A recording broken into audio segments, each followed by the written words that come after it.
Hello everyone, welcome to my channel. যদি এই ভিডিওতে ক্লিক করে থাকেন তাহলে অনেক অনেক ধন্যবাদ।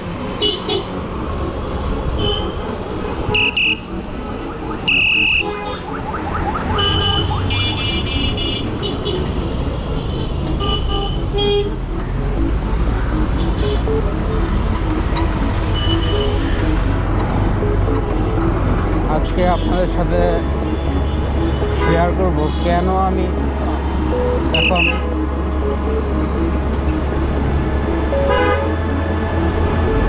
আমি এখন সাইকেলেই চলাফেরা করি।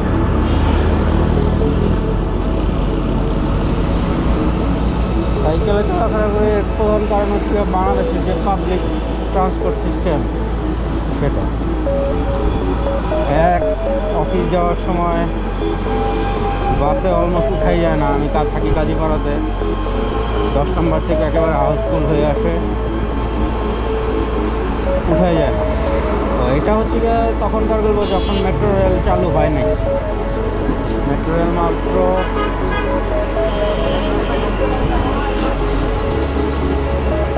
টেস্ট রান হিসেবে শুরু হয়েছে, তাও আবার কত 4-5 ঘন্টার জন্য চলে, আগারগাঁও পর্যন্ত। তো 2021-এর শেষের দিকের অবস্থা, 2021 না 22-এর শেষের দিকে। তো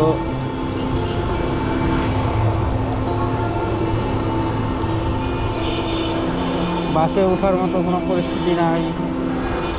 তাও যদিও কষ্ট করে বাসে উঠি, এই বিভিন্ন জায়গার জ্যাম ঠেলতে ঠেলতে যাইতে হয়। তার উপরে আমি জব করি, আমার অফিস থেকে জিগাতলা, কাজীপাড়া থেকে জিগাতলায় ডাইরেক্ট যাওয়ার কোনো রাস্তা নেই।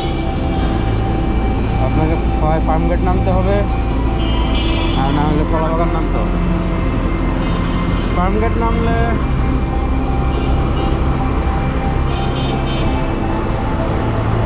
লেগুনায় যেতে হয়, কলাবাগান নামলে হয় হাইটা নাইলে রিক্সা। আর যাওয়ার সময়ও সেম, কিসের থেকে লেগুনায় উঠলে ফার্মগেট নামতে হয়, ফার্মগেট থেকে আবার বাস করতে হয়।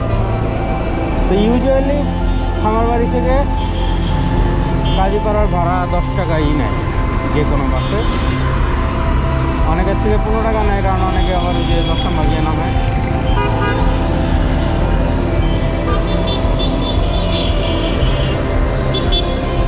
তো সবচেয়ে বেশি ঝামেলা করে বিহঙ্গ। একদিন বিহঙ্গতে উঠলাম, উঠা 2 জন উঠছি, আমরা ভাড়া দিলাম 30 টাকা, যে কাজীপাড়া নামবো। আমার কলিগ আবার যাওয়ার সময় করতে কাজীপাড়াতে নামতো, কাজীপাড়ার থেকে মেট্রো রেলে উঠা উনি 12 নম্বর দিয়ে নামতো। এখন সে 10 টাকা ভাড়া নিল। তা আমি তো আগের দিনও অন্য আরেক বাসে গেলাম 10 টাকা, আজকে কেন সে 10 টাকা নিয়ে তার কথা হলে সে 15 টাকা, এবং তাদের নাকি ভাড়া সবসময় 15 টাকা। আমি এমন না যে বিহঙ্গতে আমি 10 টাকা দিয়ে যাইনি, কিন্তু ওই দিন স্পেসিফিকলি এই সুপারভাইজার 15 টাকার নিচে নিল। তো বাঘ বিতরণটা লাগলো আমার বাড়ি থেকে উঠা। তারপর আমাদেরকে দিয়ে শনি কষ্টে নামাইছি। সেদিন আমার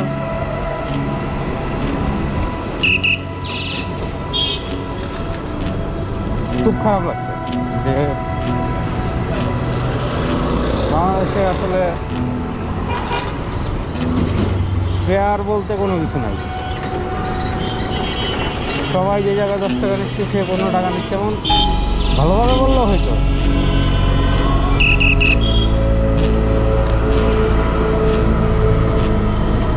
যে এখানে ভাড়া আমরা 15 টাকা একই 15 টাকা দিতে হবে।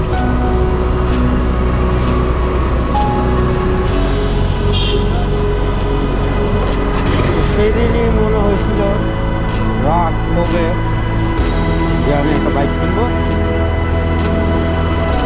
বাইকে চলাফেরা করি। সেকেন্ড হ্যান্ড হলেও বাইক বাইক।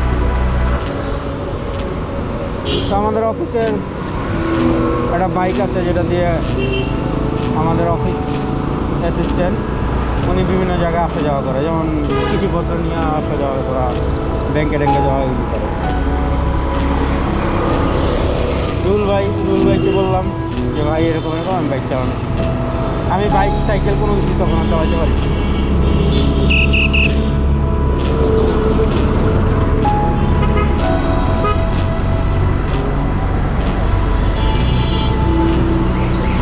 তো যাই হোক,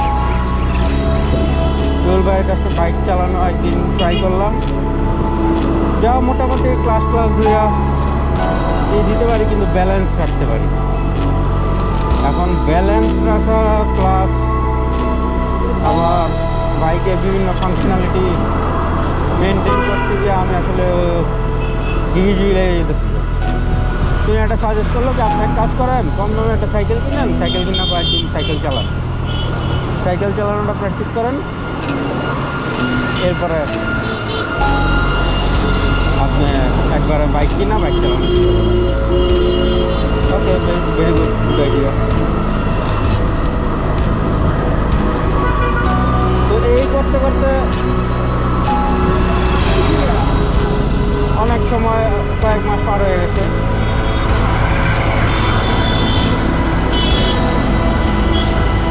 তখন জুলাই মাস, মাথায় সাইকেল কিনবো এই যে আমি যে সাইকেলটা এখন চালাচ্ছি এটা পায়ে গেলাম 8,500 টাকা। আমি 8,000 বলছিলাম, ওই লোক 500 টাকা মিটিং বলে 8,500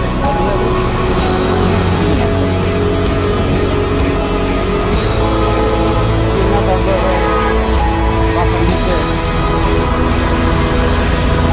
গ্যারাজে, খালি জায়গা ছিল গ্যারাজে 3-4 দিনের সাইকেল চালানো, মানে প্যাডেল দিতে পারি, ততক্ষণ আগাইতে পারি।